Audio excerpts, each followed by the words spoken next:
Trending karon. Trending karon. Okay, dito maglagan mga katropa. Ato pong sayron unsay trending karon sa social media. Minagi na katropang Philip Siruano kimatod pa babaeng hubog na napili sa casino. Nakitaan nga naghigda dyan sa Cebu City. Sa kompletong detalye, nakasanbay si katropang Philip. Katropang Philip, good morning! Good morning.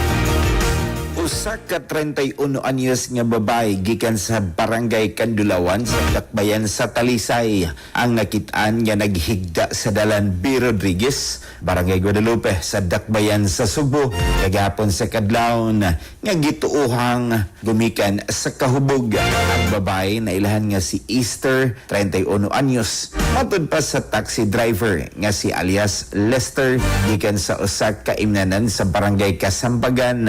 Ang babae sa dihang misakay kini sa iyang taxi paingon unta sa bayanihan sa Barangay Kiyot di nagpuyo kuno ang iyang kapuyo. Apan samtang nagbiyahe sila, misugilon kuno ang babae sa iyang personal nga problema o mingon nga gusto na niyang tapuson ang iyang kinabuhi.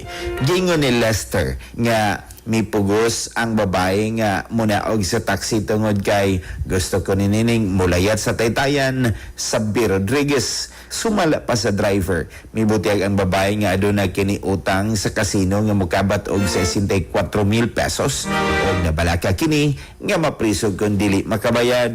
Tungod sa kahadlok nga bisan unsa may tabo sa babae. Gingong gibian una kini ni Lester duol sa taytayan aron mangita og pulis nga makatabang.